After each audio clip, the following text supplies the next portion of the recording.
কেলিগঞ্জের সামনে দিয়ে যাচ্ছি, তো এখানে দাঁড়াতে দিচ্ছে না।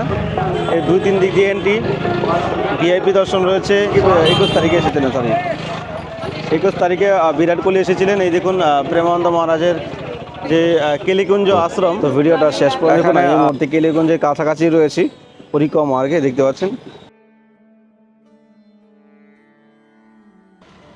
রাধেশ্যাম, সবাইকে আকাশ বৃন্দাবন ব্লগে সুস্বাগত। আশা করি সবাই ভালো আছেন, সুস্থ আছেন।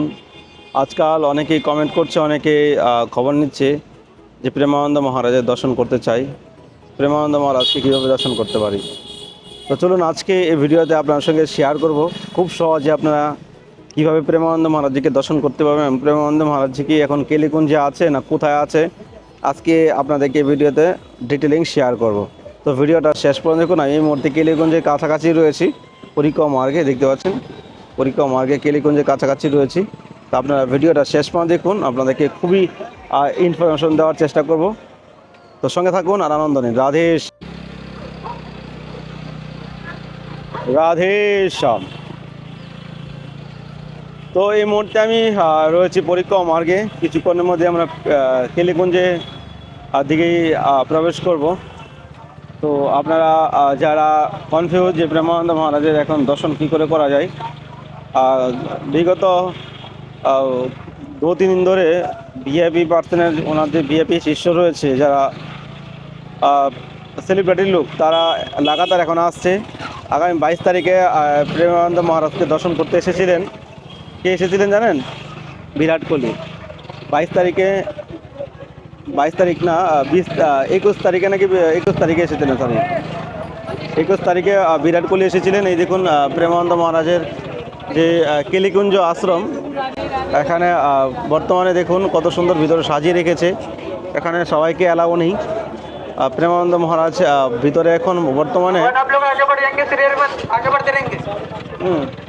তো দেখতে পাচ্ছেন এখানে ভক্তদের ভিড় দেখুন।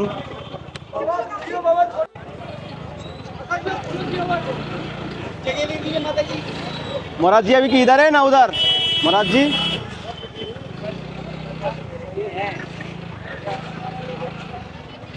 তো দেখতে পাচ্ছেন এখানে গুরু পূর্ণিমার উপলক্ষে প্রেমানন্দ মহারাজের আশ্রম, কেলিকুঞ্জ আশ্রম পুরো সাজিয়ে তুলেছে। কিন্তু আমরা যারা অনেকেই কনফিউজ হচ্ছে যে প্রেমানন্দ মহারাজের আমরা দর্শন করতে চাই বা আমরা দর্শন করব। তো অ্যাকচুয়ালি আমি এটা আপনাদেরকে বলতে চাচ্ছি যে প্রেমানন্দ মহারাজকে কীভাবে দর্শন করতে পারেন, আপনাদেরকে আমি শেয়ার করব। ভিডিওটা শেষ পর্যন্ত দেখুন। এই মুহূর্তে আমি কেলিকুঞ্জের সামনে দিয়ে যাচ্ছি, তো এখানে দাঁড়াতে দিচ্ছে না। এই 2-3 দিক দিয়ে এন্ট্রি, ভিআইপি দর্শন রয়েছে। সবাইকে দিতে ঢুকতে দিচ্ছে না, কেননা বিভিন্ন জায়গা থেকে যেভাবে এখানে পাবলিক আসছিল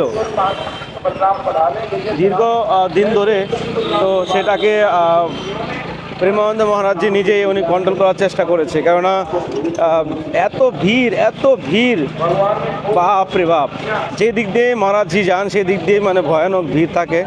তো আপনারা দেখতে পাচ্ছেন আশেপাশে ওনার ভক্তরা, ওনার শিষ্যরা অনেক এখানে রয়েছে চারদিক দিয়ে। কেননা বেশি দিন নেই আর বাকি। আজকে হয়ে গেছে আপনার 23 তারিখ হয়ে গেছে আজকে। কালকে আপনারা ভিডিওটা পাবেন। তো ওনার শিষ্যরা লাগাতার এখানে হ্যান্ডেল করার চেষ্টা করছে যেভাবে ভক্তরা আসছে।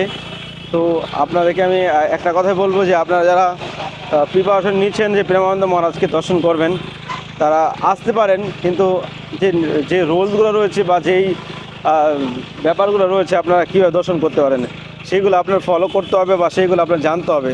আর যদি আপনি না জেনে এখানে আসেন, তাহলে প্রেমানন্দ মহারাজের দর্শন আপনার হবে না। আগে যেরকম আপনি যে কোনো সময় আসতেন, কোনো না কোনো প্রকারে প্রেমানন্দ মহারাজের দর্শন হইতো, উনি বাইরে বেরোতো এবং ওনার যেই রাত্রেবেলা উনি ভক্তদেরকে দর্শন দিত ভক্তদের মাঝে, কিন্তু সেইটা আপনি এখন সেই সুযোগটা পাবেন না। একটু ডিফিকাল্ট হয়ে গেছে আগের থেকে দর্শনটা, কিন্তু আপনার সঙ্গে আমি সেটা বলার চেষ্টা করছি যে এখন আপনারা আসলে কীভাবে দর্শন করতে পারেন, এখন আসলে আপনারা কীভাবে দর্শন করতে পারবেন। চলুন একটা জায়গায় দাঁড়াই, সেখানে আপনাদের সঙ্গে শেয়ার করব। আমি যে রাস্তা দিয়ে যাচ্ছি সেই রাস্তাটা এমন একটা চলতি রাস্তা, যেখানে সমস্ত ভক্তরা এই রাস্তায় কন্টিনিউ 24 ঘন্টা এই রাস্তাটা চালু। এটা হলো একটা পরিক্রমা মার্গ, পাশে রয়েছে ইস্কন, কেলিকুঞ্জ, তারপরে এইদিকে সোজা চলে গেছে বাকি বিহারি, মদনমোহন। তো এখানে একের পর এক রাস্তা দিয়ে ভক্তরা আসতেই থাকে, যেতেই থাকে।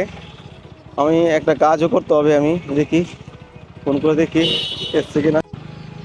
তো এখানে একটু দাঁড়িয়েছিলাম, অ্যাকচুয়ালি ফুল নেওয়ার কথা ছিল। এখান থেকে একটা বাড়িতে ফুল নিয়ে যাই, ফুলটা ভালো আর কি। তো এই জন্য ফোন করেছিলাম, বলে এখন 1 ঘন্টা লাগবে। আর ফুলের যা ডিমান্ড বলার বাইরে। এই যে এখানে রয়েছে ইস্কনের গোশালা, আমি এই জায়গায় দাঁড়িয়ে আমি প্রেমানন্দ মহারাজকে একবার দর্শন করেছিলাম। উনি যমুনার পাড়ে ওনার একটা কুটিরা বানিয়েছে, কুটিরা বানিয়েছে।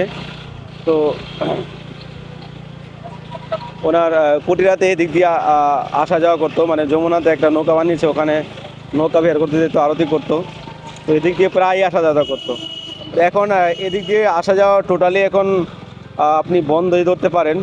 কখনো কখনো আসে, সেটাও আপনি বলতে পারবেন না, কাউকে জানিয়ে আসে না। আগে যেরকম আপনি, আমার অনেক ভক্তরা এসছে বৃন্দাবনে, বলো আমরা কেলিকুঞ্জের সামনে ঘোরাঘুরি করছি, প্রেমানন্দ মহারাজের দর্শন হয়ে গেছে। তো সেটা এখন একটু কঠিন এই সময়টাই। তো চলুন একটা জায়গায় দাঁড়াই, তারপর আপনারা বলছি আপনারা কীভাবে এখন সহজে দর্শন করতে পারেন। রাধে শ্যাম, রাধে শ্যাম। তো ফাইনালি চলে আসলাম যমুনার কিনারে। কদিন আগে মা যমুনার জল খুব বেড়েছিল, এখন জল আবার সেই কমে গেছে।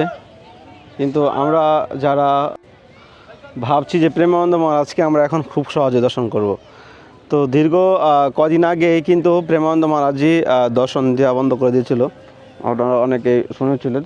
তো উনি এখানে যমুনার কিনারে একটা নৌকা বানিয়েছিল, সেই নৌকাতে উনি বিহার করতেন, কীর্তন টীর্তন করতেন। পাশে একটা কুটিরের মতো বানিয়েছিল, যেখানে উনি বসে ভজন করতেন।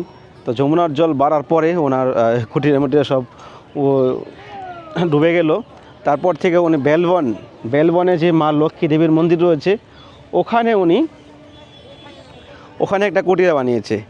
তো অবশেষে প্রেমানন্দ মহারাজজি বৃন্দাবন ছেড়ে এই যমুনার ওই পারে বেলবনে মা লক্ষ্মী দেবীর পাশে ওখানে একটা কুটিরা বানিয়েছে। তো বর্তমানে প্রেমানন্দ মহারাজজি ওখানে রয়েছেন, ওখানেই দর্শন তো দেওয়া বন্ধ করে দিয়েছে।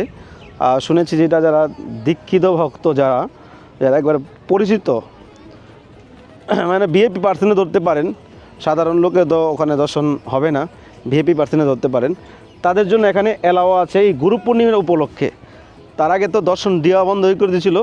এই গুরু পূর্ণিমা উপলক্ষে কদিন আগে বিরাট কোহলি এসেছিল, 2 দিন আগে। আর এখন লাগাতার যারা অনেক শিষ্য তো রয়েছে, অনেকে হয়তো আমরা চিনি না, কিন্তু যারা সেলিব্রিটি লোক রয়েছে তাদেরকে হয়তো কিছু হয়তো চিনি। তো বিরাট কোহলি এসেছিলেন, তারপর লাগাতার এখন ভক্তরা আসছে। তো কেলিকুঞ্জে যদি আপনারা যান, তো কেলিকুঞ্জে এখন প্রেমানন্দ মহারাজের দর্শন হবে না কোনো প্রকারেই। আর বেলবনে এখন কখনো সেই গুরু পূর্ণিমা উপলক্ষে দর্শন দেওয়ার একটা চান্স ছিল।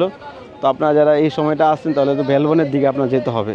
আর নর্মালি ডেটে আপনারা বেলবনে গিয়ে দর্শন করার চান্স কমই আছে। যদি আপনার ভাগ্য খুলে যায় বা আপনার ভাগ্য ভালো, তাহলে হয়তো সুযোগ হতে পারে। এই হলো পরিস্থিতি। আর আপনারা যারা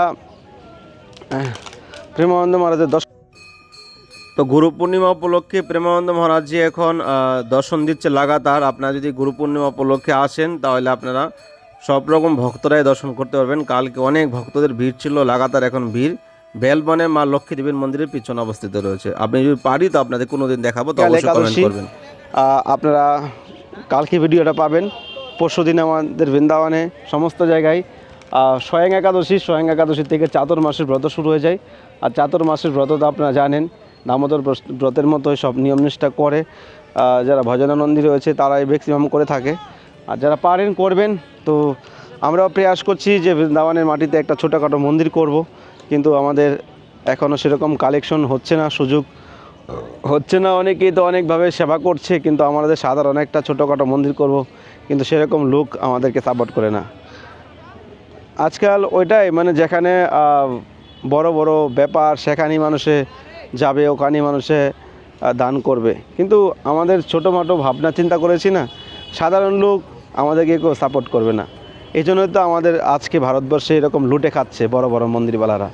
রাম মন্দির মতো স্থানে যেখানে হাজার হাজার কোটি টাকা এসেছে, কিছু পার্সেন্ট ভগবানের সেবায় লেগেছে, আর কত কত কোটি কোটি টাকা পাবলিক চুরি করছে, তো ওই সব জায়গায় মানুষে দান করবে, যেখানে চুরি হোক, লুটবাজি হোক, যাই হোক। এছাড়া অনেক মন্দির আমাদের ভারতবর্ষে বড় বড় মন্দির হচ্ছে, মন্দিরের নাম করে কোটি কোটি টাকা তারা কালেকশন করে আপনা মজ করছে, কিন্তু ওখানেই মানুষে যাবে যে বড় মন্দির ওখানে।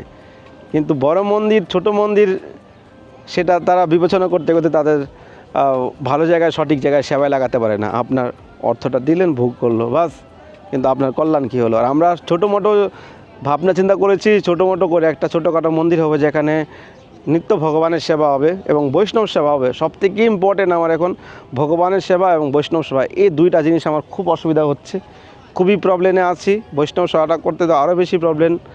তো এটাই জীবনে ইচ্ছা ছিল যে একটা মন্দির হোক, ভগবানের সেবা হবে, ভক্ত সেবা হবে। অনেক ভক্তরা, অনেক গরিব লোক, কালকে একজন মাতাজি ফোন করেছে, ওরা এত তাই গরিব যে তাদের জীবন নির্বাহ করতে ওদের কষ্ট হয়ে যায়, তাদের মনে এতটা অভিলাষা বৃন্দাবনে আসবে। বলো বৃন্দাবনে ভাড়া জোগাড় করে না হয়তো কোনো রকমে এসে গেলাম, কিন্তু থাকার মতো আমার পয়সা নেই। এরকম গরিব যারা দরিদ্র তাদেরকে আমরা হয়তো 3 দিন 4 দিন বৃন্দাবনে স্থানও দিতে পারি, এটাই তো জীবনের পরম সেবা না? তো যদি আপনারা কেউ মন্দিরের জন্য হেল্প করতে চান, মন্দিরের জন্য সহযোগিতা করতে চান, তো স্ক্রিনের নাম্বারে আমার সঙ্গে কন্ট্যাক্ট করতে পারেন পৃথিবীর যে কোনো জায়গা থেকে। আর যদি আপনার সেরকম সাধ্য থাকে তাহলে আপনি অবশ্যই মন্দিরের জন্য ভূমিদান করতে পারেন, তাহলে আপনার মনুষ্য জন্ম সার্থক, আপনার 7 পিঁড়ি উদ্ধার হয়ে যাবে, 14 পিঁড়ি উদ্ধার হয়ে যাবে। ভালো থাকেন সবাই, দেখা হচ্ছে নতুন ভিডিওতে, নতুন ব্লগে। রাধে রাধে, নিতাই গৌর হরি বল।